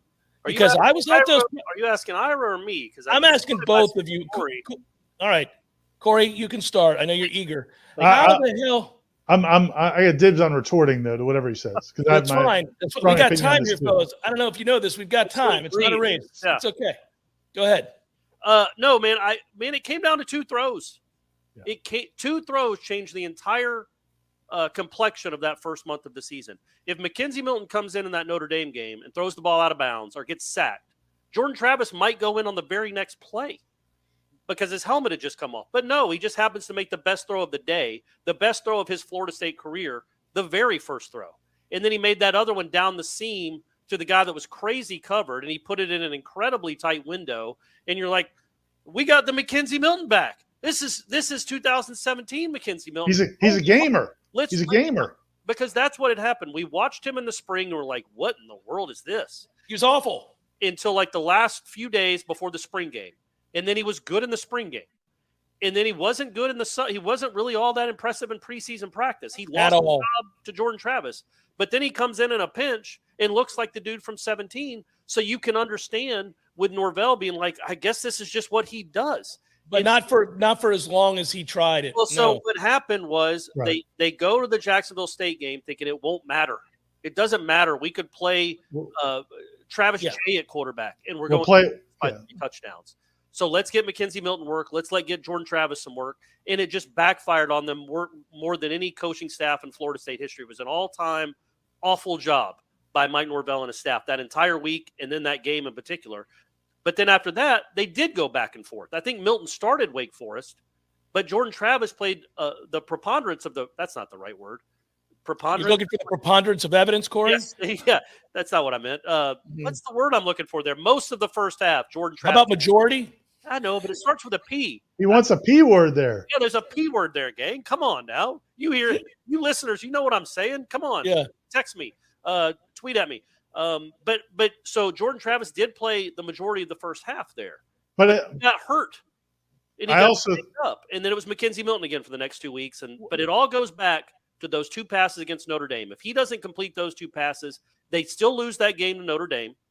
But then they beat the tar out of Jacksonville State, in my opinion, because Jordan Travis makes that happen. So you at least get one more win out of that. And maybe Jordan Travis doesn't take that crazy-ass hit at the end of the first half against Wake Forest because he's not trying to prove a point. And that's what I was going to say. That's what the other thing I was going to say is Jordan did not respond well to the Mackenzie Milton hysteria. And it wasn't, but in his defense, imagine any of us in that situation. It's easy for everybody. Jeff, you mentioned the first hour, how easy it is to see an offensive lineman not compete and not understand it. And you're not a man. Right. This is the same kind of thing where people would say, oh, it doesn't matter. You just got to prepare. Yeah, it's easy to say. Imagine being Jordan Travis, who over the last season plus, the only games this program has won, this is talking about last year, going in 2020 and in the end of 2019, the only games they won really was when Jordan Travis saved the day by himself. Now he comes into this situation where the fans don't want him to be the quarterback. They want the other guy. And he's Mackenzie Milton, who's got this reputation, the Disney storybook. The guy's a carpetbagger. He just got into town. And he comes in at the end of that game, makes a couple big throws, to your point, and now everybody wants him, to the point where in the Jacksonville State game, when they did alternate him, it sounded like fans were booing when Jordan went in at quarterback. So now, I think he, at that point, imagine how much that would suck to have done what you've done over the last year and a half, and then you go out on the field and the fans clearly don't want you. The way they cheered for Mackenzie Milton every time he went out there, that would stink. And I think that did affect him in that Wake Forest game. And I think it affected a lot of things. That's where I think, going back to the very beginning of this, they made a calculated risk bringing Mackenzie in. The problem was if he's healthy and you didn't play him, even without that thing, the end of the Notre Dame game, if they just lost that game and he didn't play, they were going to have a ton of questions about why isn't Mackenzie Milton playing. Then when he did have those throws, I don't think they had any option. They had to give him a chance to maybe even prove he couldn't do it on the field. So I just think it became a mess, that whole situation, and it really sabotaged that first month of the season. And they kept trying, though, man. They put him in there against Florida. That was to me, that's the biggest crime. Yeah. He can't play. He can't play a lick. And especially there's no reason to put him in that game. He had a child's arm. And it's just impossible. It makes me mad because that it's indefensible. It's indefensible. I am a believer in Mike Norvell, the football coach. I think he is a smart football coach. I think he's a good football coach. May not help him save his job, but I think he is that. I just can't fathom that they were not having meetings or conversations at some point saying, look, if Jordan goes down, we can't keep putting Mackenzie Milton out there. He can't play. He can't play. And not only do they put him out there, they do dumbass things like try to run him in the red zone inside the – what are we doing? He's got one foot. That's what I'm talking about, where I want to see Mike Norvell as a play caller. Because to me, that was kind of, okay, I'm done with Kenny at that point. I want to see what – But the other thing I would say is, evaluating Mike Norvell as a coach it's fair, man. I think he can coach. I've seen enough practice. I've seen enough to believe he's a good coach, but that doesn't mean he's perfect. And go back to the first couple of years of Jimbo Fisher and first, 3 seasons, and go back to 2012, how we killed him after NC State and Florida. I was going to say, are we going to bring up NC State again? Well, we have to, because the point is, at that point in time, you start asking yourself, man, maybe this guy just can't do it. Maybe he's not going to be a head coach. Well, Mike Norvell had been a head coach before, but he had never been a head coach on this level. So maybe he doesn't make those mistakes in the future. And I think, maybe that's what you have to look at. Agreed. Okay, yeah, I that's fine. It's interesting because we're all, I think, in agreement that Mike Norvell is a good football coach. And again, he's definitely not perfect. He's made some glaring errors. You can't lose to Jacksonville State. I don't care if you start Brady at quarterback. I mean, Corey Slayton. Brady Clark or Tom? Brady Clark. You can't lose to Jacksonville State. He could turn and just toss it to the running back over and over again, and you could win that game. Brady's got a little more wheels than Mackenzie Milton too. Like I think Brady's going to make somebody miss. Maybe probably a much better arm too. Yeah. So my point would be that yes, he's made some colossal mistakes, and until he wins and wins pretty consistently, it's going to be the albatross around the neck, right? We're all going to go, but we like you, but that happened. Yeah. I also think though that. Yeah, I think it's but it all flips though once you do win. Like nobody brings. We joke about NC State. We literally talked about the NC State game every show for like a year. Yeah, until they won the national title, and then we were like, even then we were like, yeah, but I remember the day after the Auburn game, we're like, guys, let's not forget what happened in Raleigh. I've never been so angry. Yeah, but coaches get better just like we get better. I mean, everybody gets better. So I think that. To say, yeah, he made mistakes, that means he's not a good coach. Well, maybe that's part of the problem with this industry. And now they get these salaries where everybody wants to judge them and just assume they can never do it because they don't have success right away. Yeah, I mean, I listen, I think he's a very good coach who had a really bad day and made some curious decisions last year and hopefully we can see the maturity in his efforts as we move forward as well. It's Seminole Headlines, 93.3 Real Talk Radio and Warchant TV. Back for more in a moment.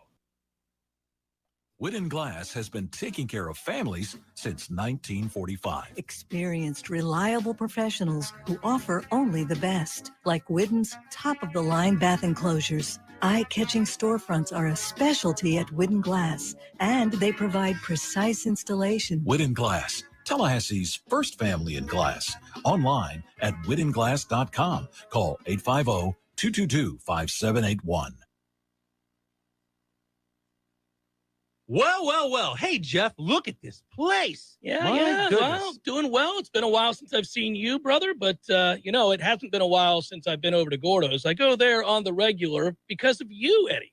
Well, we keep you regular. Well, that's true, but I think of Gordo's as a place to sit down, have a cold beer, talk to your friends, enjoy the sports, eat the delicious food. But I think of you as Uncle Eddie, a man who takes care of his people and takes care of the town. I appreciate that, Jeff. Hey, and we'll keep you regular. Gordo's, bringing the flavor and flair of Cuban food to Tallahassee since 1996. Crawfordville Auto and Tire. Crawfordville Auto and Tire. Oh, hey there. I was just singing the praises of Crawfordville Auto and Tire. They do just about everything. Complete engine rebuilds, brakes, shocks, tires, oil change, you name it, they do it. And they offer a 12-month, 12,000-mile warranty on all parts and labor. Most of the time, they can service your car the same day and offer towing to help you get to the shop. Now that's something to sing about. Open weekdays from 7:30 in the morning until 6 at night. Crawfordville Auto Repair and Tires. Give your business a facelift with a modern, consistent, creative brand overhaul from Curiosity Marketing Group. These days, it's not enough for your business just to have a standard website or a Google listing to reach your customers. Your business needs to stand out with eye-popping branding, modern web development, and strong marketing. And it takes a team to pull it all together. Words and websites matter. At Curiosity, we make the most of yours. Find out more at curiositymg.com.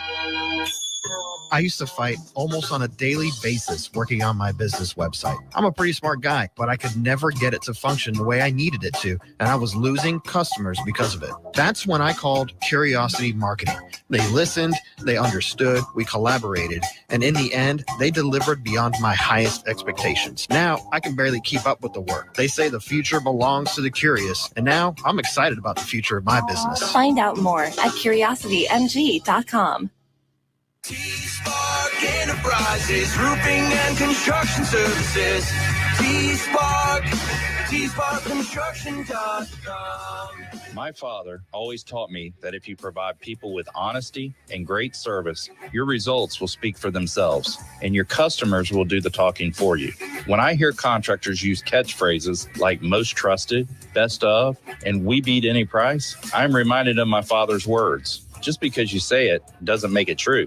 We work hard to earn our customers' trust and provide top-notch service so you can reach your own conclusion about us. Are you in need of roofing or construction services? Let us show you we are not about catchphrases or gimmicks to earn your business.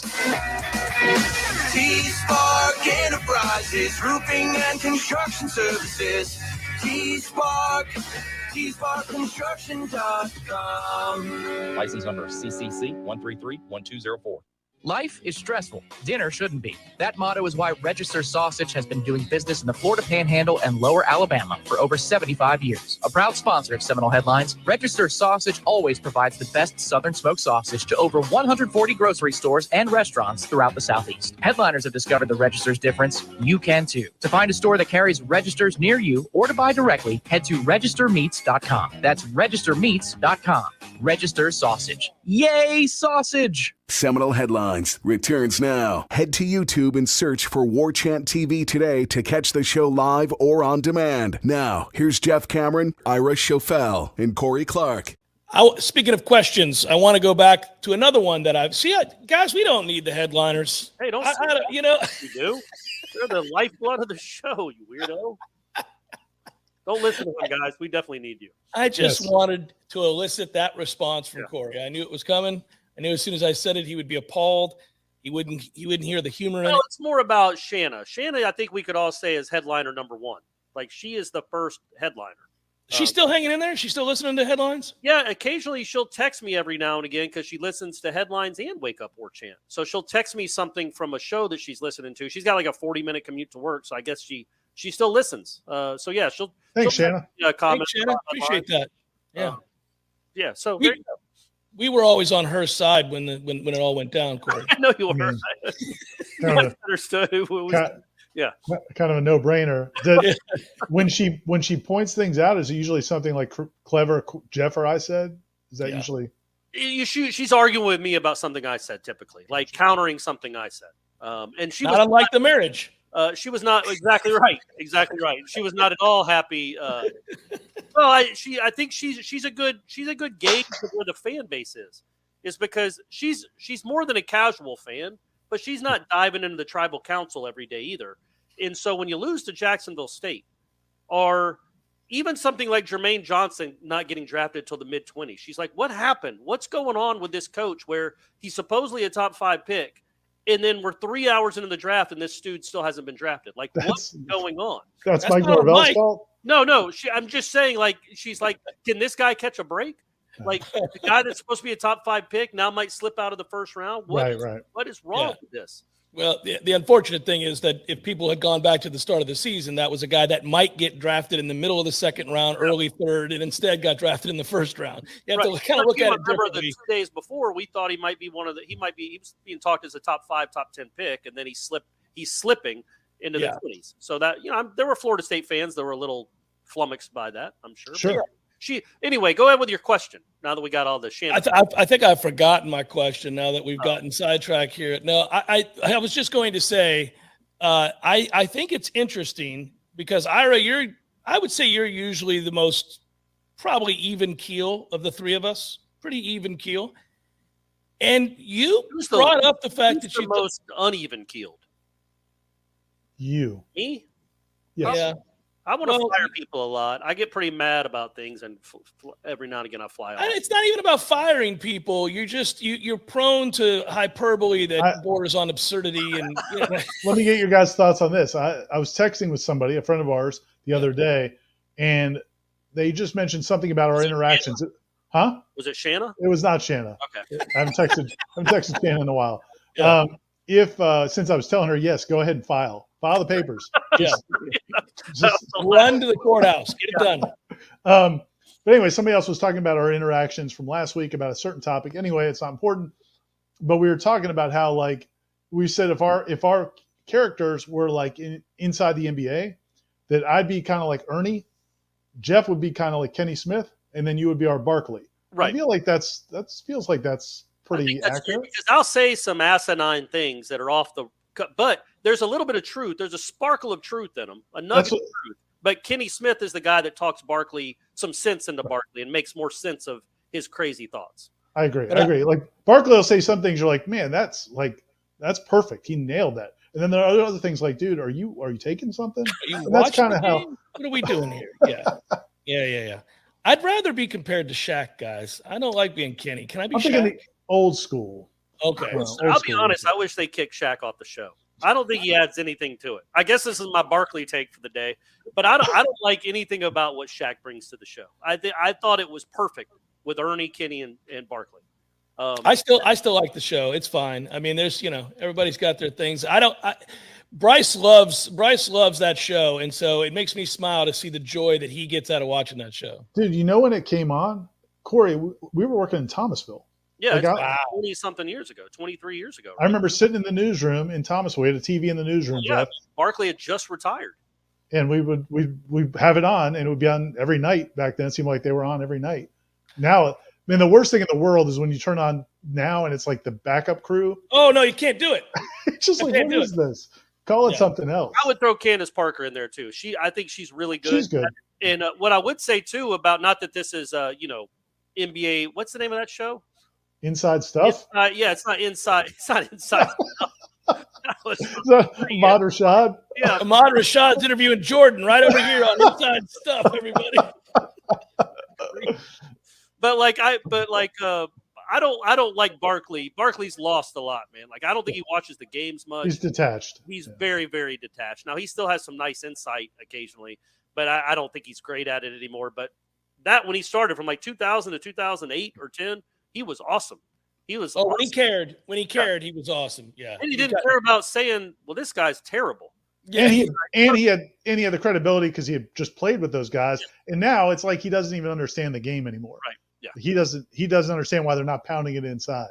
Could I they'll make say a things when you comparison? just roll your eyes. We're keeping the NBA theme here. I was going to make in the last hour that Jordan Travis is a little Steph Curry-ish. Follow me, gang. Follow me for a second.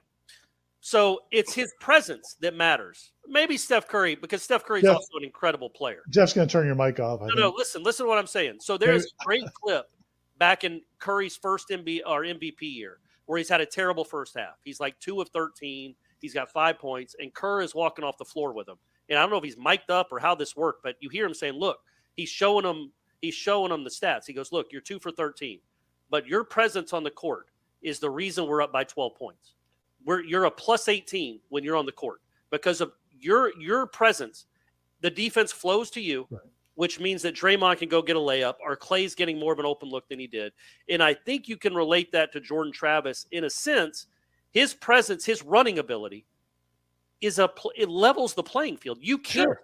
So he doesn't have to throw through incredibly tight windows because he's never, I mean? Like that was one of your good Barkley moments. And it's not just the throwing, it's the running game. I mean, what he does for the other, it's no coincidence. Right. You give Alex Atkins a lot of credit. Running back, Since he's been in the quarterback, their running backs average over 6 yards a carry. Yeah, guys, we're in agreement on what Jordan Travis is. I'm merely stating he can become a better passer. Sure. He could be a more consistent we all passer. agree he's the Steph Curry of college football. Is that fair? I liked what you did there. I think that the premise is solid. I don't know that I would throw around names like one of the 5 or 10 greatest players in the history of a league and compare to Jordan Travis. What about Kyle Korver? Because Kyle Korver didn't have the production of Steph Curry, but you still had to account for where he was. He could knock down shots. He would knock down shots, and you had to shift your defense to him, which got more looks for Paul Millsap or whoever. It changes the spacing. Yeah. Or conversely, Florida State's offense in basketball last year where they couldn't shoot, and nobody had to respect that at all. And now suddenly the game becomes much more difficult. Kudos to Leonard Hamilton winning another great award, a character award. And so I know we had that on the side on warchant.com, but anytime I see Leonard get an award, it just makes me smile. He should get all the awards. I want him to constantly get awards, and he's at the end of his career, and I hope Leonard, if you're listening, because sometimes he does, I hope you're feeling better, buddy. Corey, you and I saw him during the basketball camp, and he was still hobbled, hobbled. Yeah, he's a tough dude, man. People don't realize he fell off that bus. Yeah, in the Scotty Barnes tournament run. That was the Achilles. It was the year after it was the day after they lost the ACC championship game. He tore his Achilles, and he screwed up his elbow too, or something like but he didn't. He had torn his Achilles, and he was coaching standing up in that tournament. He was not going to look weak and be on a scooter. Remember our dude from Georgia State where where his kid hit the shot to beat somebody in the tournament and he fell off his chair? Leonard Hamilton's not sitting on a chair coaching a game, and he even coached the game with kidney stones. Yeah. You're talking about one of the all-time tough coaches that's ever been. And he had just had hip surgery, and when I walked up to him and kind of was talking to him about how he was feeling, he joked with me. He was even willing to joke with me. He's like, "Well, this right after the foot is a bit much. It's a little much, but we're hanging in there. We're hanging tough." And here we have Corey Clark, who is having his gallbladder out, and told me he might be back in October. So yeah, my target date is the Clemson game. I might be able to get there for I don't know, NC State or Wake. I think Wake's at home, but my target game to get back on the to really be back in the stadium is Clemson. Seminole Headlines, 93.3 Real Talk Radio. Warchant TV continues in a moment. Challenging, rigorous curriculum. We will also work with our students to teach them how to set goals and then how to work to reach those goals. Red Hills Academy will offer the Spanish language every day. Relationships are really important to us, not just with our students, but with our families and the community.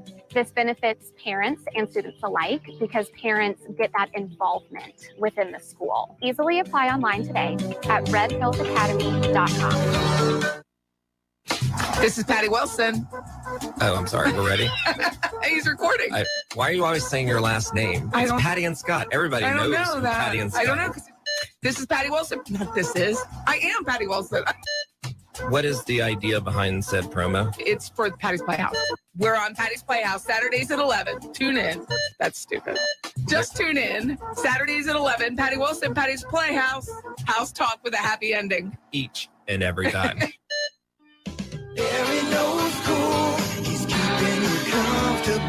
This is Kyle, service manager from Barano Heating and Air. Schedule an appointment from your mobile device to learn about our Total Comfort Service Program. With guaranteed same-day service, 15% off necessary repairs, and $25 berry books to use towards air filters and other products. Turn to the experts at Carrier and Barano Heating and Air. Any day, anytime, anywhere. Online at baranoac.com. Florida license CAC 1816-186.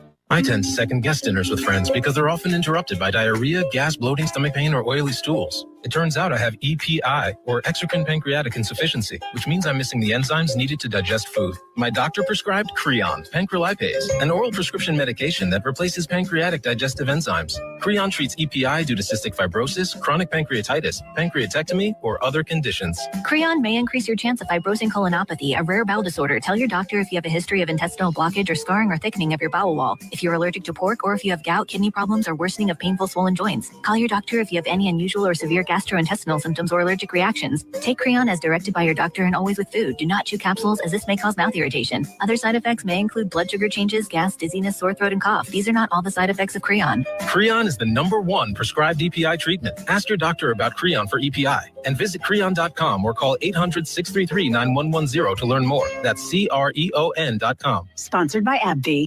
Many orthodontists in Tallahassee can straighten a smile, but at Birch Orthodontics, they're dedicated to providing the finest care possible. The experienced and friendly staff is trained in all of the latest techniques. So whether you need standard treatment like braces or Invisalign, or you have a more complicated case requiring extra attention, Birch Orthodontics is here for you. Set up your free consultation today by visiting birchorthodontics.com, BURCH orthodontics.com, or call 850-877-1692. At Birch Orthodontics, they create beautiful smiles that last a lifetime. Seminole Headlines returns now. Head to YouTube and search for Warchant TV today to catch the show live or on demand. Now, here's Jeff Cameron, Ira Schofel, and Corey Clark.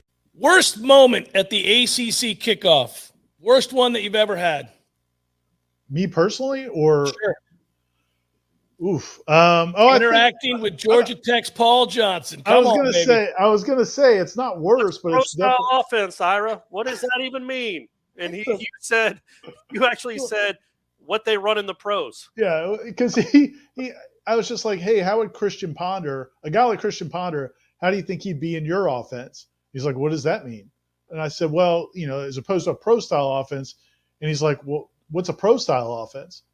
Come on, man. Like, what's what they run in the pro football? And this was before we had Lamar. We didn't have Lamar Jackson doing what he's doing. Yeah, Yeah. And he just gave this look, and it was like, and then he's like looking around at the Georgia Tech reporters, like, "You believe this moron?" So that wasn't a great moment for me, but I was just, the hatred. It doesn't take much, guys, as we learned with Tony Bennett. Yeah. Mm-hmm. We can go from just not being completely ambivalent about a coach to just hatred in a second, and he crossed that threshold. It doesn't matter what. Well, my favorite part of, I was just about to say, the underrated aspect of Ira's hatred for anybody is that it is non-negotiable. Once it happens, you're done. There is no coming back from this. You will be loathed, hated for life. For one perceived slight. Yeah. That's a wrap. It's crazy. By the way, remarkable. It's actually the Paul Johnson one, I think, is fair for you to hate him because he's an ass, and he was an ass.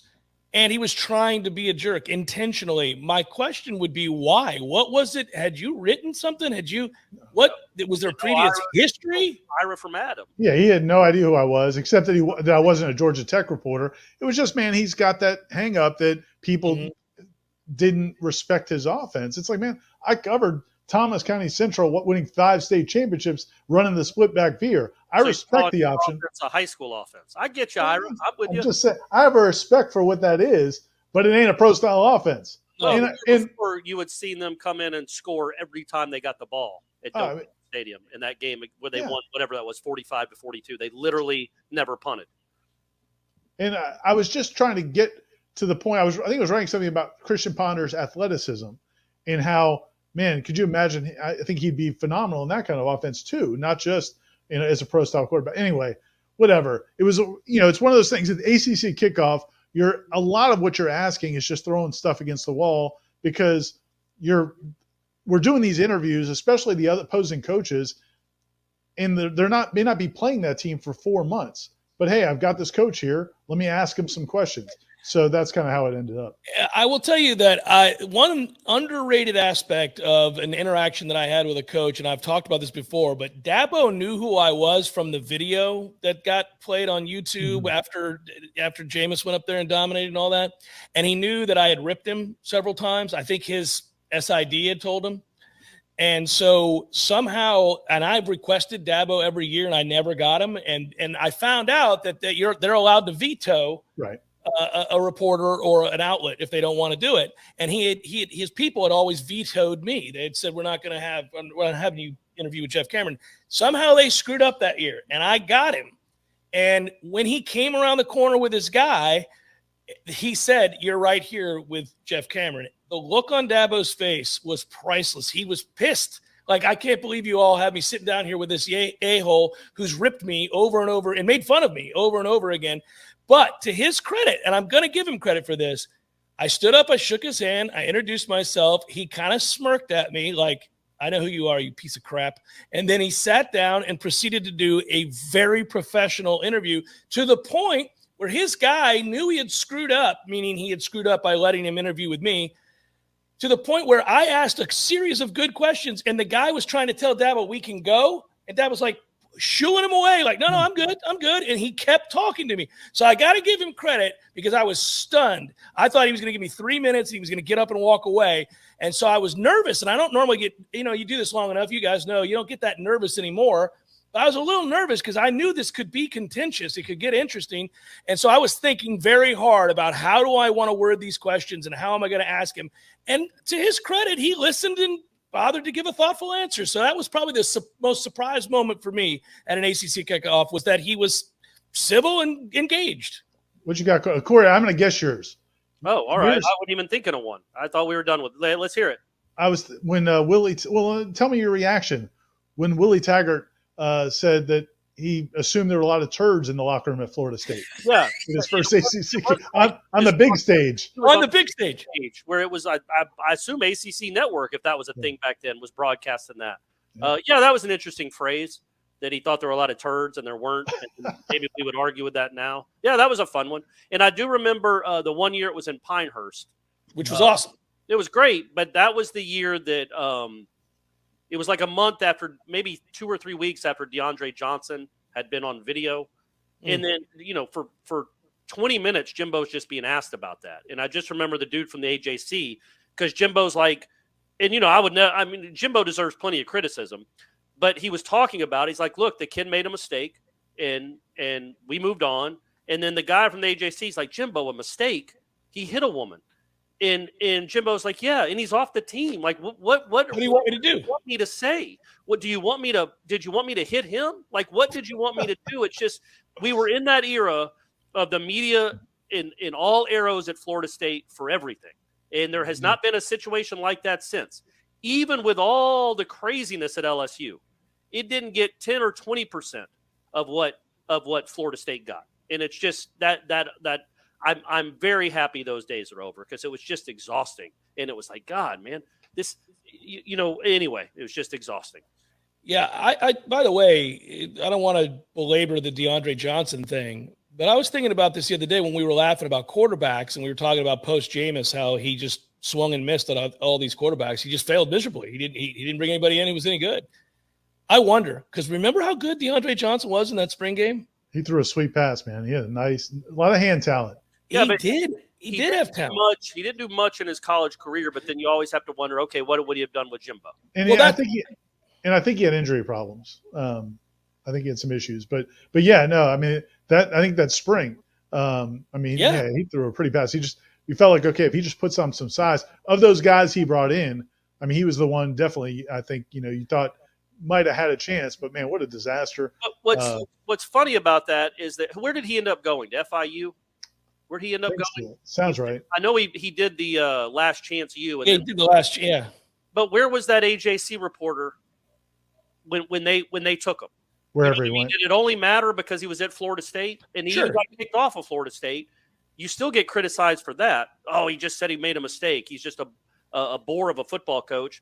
And yet there's nothing that was always my problem with all that is there was never any follow-up to where these people landed. It's just to shoot all your arrows at Florida State. But the reality is, and I think he might have gone to FAU actually, but I think F something use. I think the reality of it is that's why they end up a lot of times at those schools is because they know if they go to a Power 5 school, then everybody will descend upon them.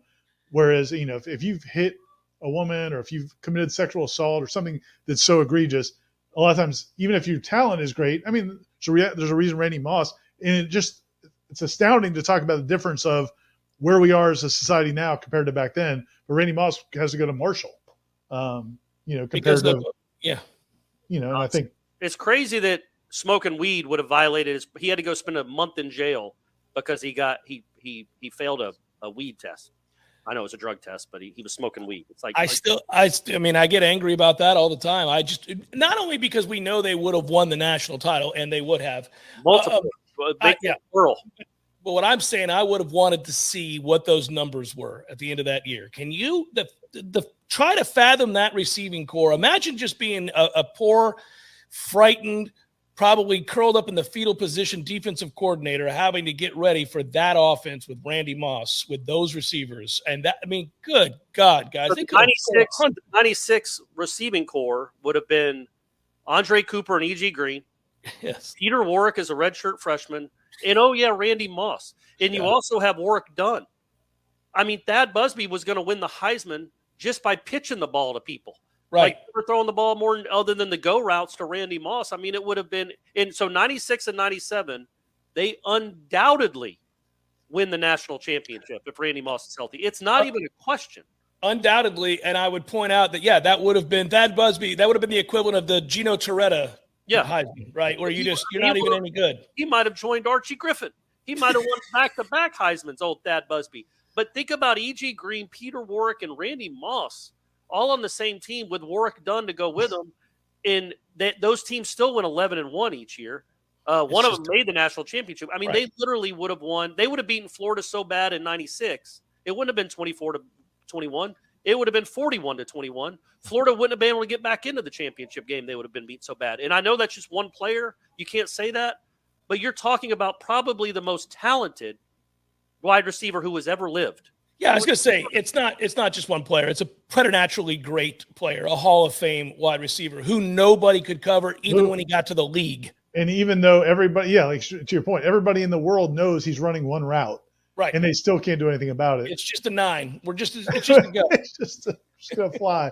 But the other thing is, like, think about what he would have been from a celebrity standpoint in college. Because remember back when he's playing for Marshall, like ESPN started showing their games. Marshall game. Yeah, absolutely. But imagine if he had been doing that at a Florida State or Notre Dame or one of those guys. I mean, it would have been – he would have been – imagine being a Notre Dame fan too. Oh, yeah. Like, at least Florida State was still making national championship games. Like, Notre Dame was nothing, and they had this all-time dude, and they're like, no, let him go to Florida State. I mean, how do you not fire Lou Holtz? I mean, that's crazy. Like, he got in a skirmish at a bowling alley. Wasn't that what it was? Oh, no, it was at a school. Allen Iverson was the bowling alley. Yeah. He got in a skirmish at a school that he ended up getting arrested for, which was nuts because he was defending a friend, all that, whatever. But it was skirmish. It was a fight, whatever you want to call it. But you're going to – sometimes there's got to be somebody that's looking out for the program and being like, look, I get it. We don't normally would want to take somebody like this. He's been arrested. This isn't a normal dude. We understand what football means. They could have realized where he was. They could have realized where he was from. And they kind of like what I mean is like, why do you think he was arrested, guys? Well, I mean, and also he had bad influences around him. He was hanging out with white chocolate. He was hanging out with the other Jason Williams, man. Are you kidding me? It's lucky. By the way, hey, you know what's fun to do? Go on YouTube and watch his career tapes, his highlights. Right. I mean, I know we remember him when he played, and we remember him at Florida and everything else. But we'll go watch that dude, that highlight reel. It's insane. You know how a few years ago, when the Peter Warwick highlight reel hit YouTube, and people were like, "Oh man," because a lot of young kids hadn't realized how good Peter Warwick was in college until somebody posted that, and you went back and watched. Go watch White Chocolate. That is insane. Yeah. That's what Brady needs to be watching. He doesn't need to be watching John Stockton just feeding the post or Karl Malone, picking rolls all day. Show him some of Jason Williams. I don't let him make a bounce pass unless he's not looking at me. Better be looking down the street or something. If we're in the driveway, he is not just doing a regular, oh, here you go, chest pass. No, we're not doing that. We're not doing no strong fundamental bounce pass, two hands, none of that. Usually it's either a behind the back pass or a no look pass. But we're not. I mean, look, man, you got to have some flair. That's what sports is all about. It's not really. It's more style over substance. So we're not gonna exit here. I realize we've prattled on too long. We have 6 minutes to go. We can just stay here and we can give parting messages. I will say before we wrap it up on the show, Corey, good luck with your surgery, buddy. What if this is the last headlines? Look, I kid. I feel bad about that if it is. I actually asked him. I asked him while you were on your search for your sausage, which you never went and got. By the way, I thought we were all showing our sausage. But we all made it, guys. Come on, hang in. But while you were gone, I said to Corey, I was like, I wonder what do we do with this episode if he doesn't make it out? I think you still air it, right? It would be like, you know how when Prince died, all of a sudden there was some more stuff that started to be his estate started releasing more concerts. Tupac just released a new album again last week. Yeah, I mean we got and then we just start charging more. Yeah. Well, this would be like the lost Corey Clark tape would be like a Patreon deal where you'd have to pay I don't know $150 to watch this. You know what I like, Corey? I like that we paid $150 and he's comparing Jordan Travis to Steph Curry. We're not going to miss this guy. No, but I like that you're willing to engage the fact that you may not make it out and that the first thing Ira and I are going to do is make money off of it.